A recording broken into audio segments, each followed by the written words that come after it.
ನಿಮ್ಮನೆಗೆ ಯಾರಾದ್ರೂ ಗೆಸ್ಟ್ ಬಂದ್ರೆ ಈ ರೆಸಿಪಿ ಮಾಡೋದು ಮಿಸ್ ಮಾಡಬೇಡಿ. ಇದು ಸಖತ್ ಸಿಂಪಲ್ ಆಗಿ ಡಿಲಿಷಿಯಸ್ ಆದ ಸ್ಪೈಸಿ ಎಗ್ ಫ್ರೈ. ಫಸ್ಟಿಗೆ ನಾವು ಮಸಾಲವನ್ನು ಮಾಡ್ಕೊಳ್ಬೇಕು. ಅದಕ್ಕೆ ನಾನಿಲ್ಲಿ ತೆಂಗುವರ fresh and pure coconut oil ಬಳಸ್ತಿದ್ದೇನೆ. ಎಣ್ಣೆ ಬಿಸಿ ಆದ್ಮೇಲೆ ಅದಕ್ಕೆ ನಾನು ಬ್ಯಾಡ್ಗೆ ಮೆಣಸು, ಕೊತ್ತಂಬರಿ, ಜೀರಿಗೆ, ಸೋಂಪು, ಕಾಳ್ಮೆಣಸು, ಮೆಂತ್ಯ, ಅಜ್ವೈನ್ ಹಾಗೆ ಸ್ವಲ್ಪ ಈರುಳ್ಳಿಯನ್ನು ಹಾಕಿ ಚೆನ್ನಾಗಿ ಫ್ರೈ ಮಾಡ್ಕೊಳ್ತೇನೆ. ನಂತರ ಅದು ಚಪ್ಪೆ ಆದ್ಮೇಲೆ ಮಿಕ್ಸರ್ ಜಾರಿಗೆ ಹಾಕಿ ಜೊತೆಗೆ ಸ್ವಲ್ಪ ಅರಿಶಿನ, ಹುಣಸೆ ಹಣ್ಣು ನೀರನ್ನು ಹಾಕಿ ಚೆನ್ನಾಗಿ ರುಬ್ಬಿ ಪೇಸ್ಟ್ ಅನ್ನು ರೆಡಿ ಮಾಡ್ಕೊಳ್ತೇನೆ.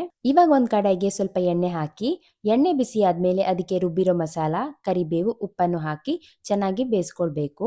ಇದು ಹಸಿ ವಾಸನೆ ಹೋಗೋ ತನಕ ಇದನ್ನ ಬೇಯಿಸ್ಕೊಂಡು ಅದಕ್ಕೆ ಬೇಯಿಸಿರೋ ಮೊಟ್ಟೆಯನ್ನು ಹಾಕಿ ಚೆನ್ನಾಗಿ ಮಿಕ್ಸ್ ಮಾಡಿ ಒಂದು 3 ಇಂದ 4 ನಿಮಿಷಗಳ ಕಾಲ ಬೇಯಿಸ್ಕೊಂಡು ಲಾಸ್ಟಲ್ಲಿ ಸ್ವಲ್ಪ ತುಪ್ಪ ಹಾಕಿ ಇನ್ನೊಂದು 2 ನಿಮಿಷ ಬೇಯಿಸ್ಕೊಂಡ್ರೆ ಸ್ಪೈಸಿ ಎಗ್ ಫ್ರೈ ರೆಡಿ. ಮಾರ್ಕೆಟಲ್ಲಿ ತುಂಬ ಎಣ್ಣೆ ಬಂದಿರ್ಬೋದು, ಬಟ್ ಇದು ಅದೆಲ್ಲರಿಗಿಂತ ತುಂಬಾನೇ ಡಿಫ್ರೆಂಟ್. ಯಾಕಂದ್ರೆ ನೀವು ಇದನ್ನ ಅಡ್ಗೆಗಲ್ದೆ ಕೂದಲು ಮತ್ತೆ ಸ್ಕಿನ್ನಿಗೆ ಸಹ ಬಳಸ್ಬೋದು. ನಿಮ್ಗೆ ಏನಾದ್ರೂ ಈ ಪ್ರಾಡಕ್ಟ್ ಬೇಕಿದ್ರೆ ಅವರ ವೆಬ್ಸೈಟ್ ಅಥವಾ ಅವರ ಪೇಜ್ಗೆ ಕಾಂಟ್ಯಾಕ್ಟ್ ಮಾಡಿ ನಿಮ್ಮ ಆರ್ಡರ್ ಅನ್ನ ಪ್ಲೇಸ್ ಮಾಡಿ.